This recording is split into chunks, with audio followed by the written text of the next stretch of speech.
Voici le tutoriel qui fait suite aux documents d'information.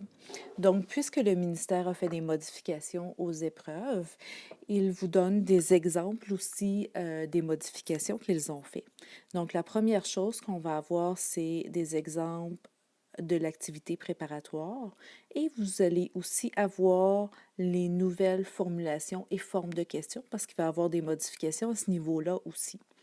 Et ceci est le seul document qui va être produit, donc c'est pour le programme de base et le programme d'enrichi. Et pour donner leurs exemples, l'endroit où ils ont puisé leurs exemples pour faire des nouvelles questions, par exemple, et l'activité préparatoire, ils ont utilisé l'épreuve FSL base secondaire 5 de juin 2016 sur l'aviation. Donc, ce qu'il faut faire pour utiliser ce document-là, c'est ressortir cette épreuve-là afin de l'utiliser avec vos élèves. Le document est divisé en deux parties. La première partie, c'est l'activité préparatoire que vous pouvez utiliser avec vos élèves. Ensuite, vous avez la deuxième partie qui sont les nouvelles formulations et les formes de questions. Donc, ils vont vous mettre l'ancienne et la nouvelle. Et finalement, vous avez la partie annexe que vous allez pouvoir photocopier et utiliser avec vos élèves. L'activité préparatoire est constituée de trois parties. Donc, la partie contextualisation, qui est vraiment la présentation du thème, la partie appropriation, où les élèves activent leurs connaissances sur le thème de l'épreuve, et la partie anticipation, où les élèves s'interrogent sur le contenu des textes qu'ils vont lire. Très important de mentionner que l'activité préparatoire est réalisée en équipe et n'est pas évaluée et ne doit pas être évaluée.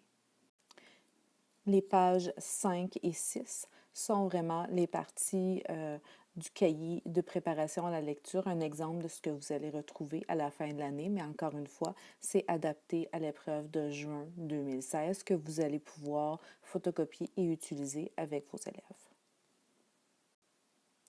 Et voici les parties appropriation et anticipation. Les nouvelles formulations et formes de questions ont été introduites par le ministère pour plusieurs raisons, je crois.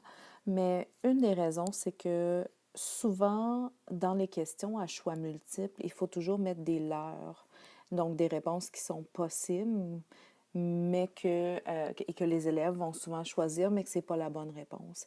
Et pour avoir des leurres, beaucoup de leurres dans les questions à choix multiples, il faut avoir des textes quand même assez longs. Et ça restreint énormément ce que les équipes de production peuvent choisir. Donc, il y a une décision prise comme quoi qu'il va y avoir des modifications au niveau des questions, ce qui veut dire qu'il va y avoir moins de questions à choix multiples. Donc, nous allons avoir des questions à réponse choisie, à réponse courte et à réponse élaborée.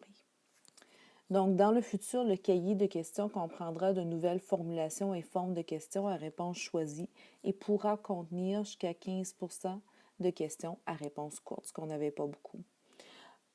L'autre chose, c'est que les questions contenant ne pas ou faux, ainsi que celles demandant le choix d'un énoncé dans la réponse sont éliminées.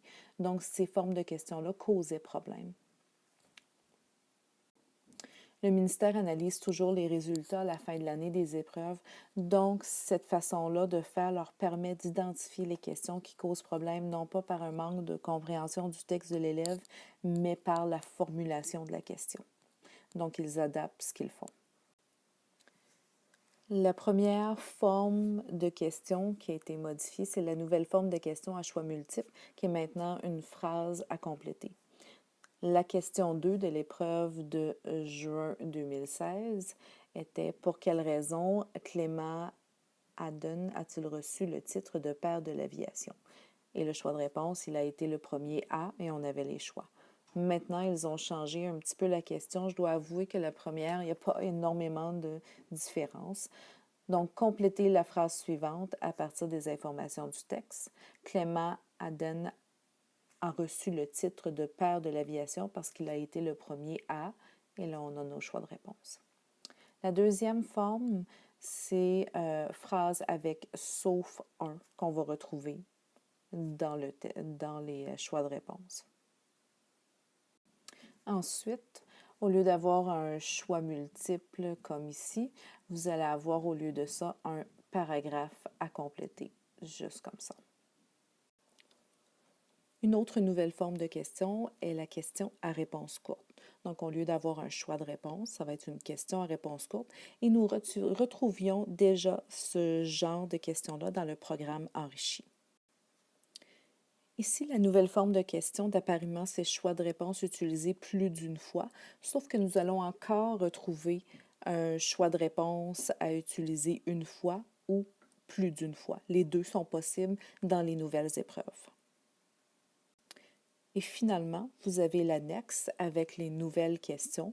Donc, c'est la page ici, les questions 2, 4 et 9. Et cette page-là avec la question 10 et questions 22 à 26. Je vous souhaite bonne chance et vous avez tout le matériel nécessaire pour travailler ce genre de questions-là avec vos élèves. Si vous avez des interrogations ou vous voulez regarder ça de plus près avec moi, n'hésitez pas à me contacter. Bye bye!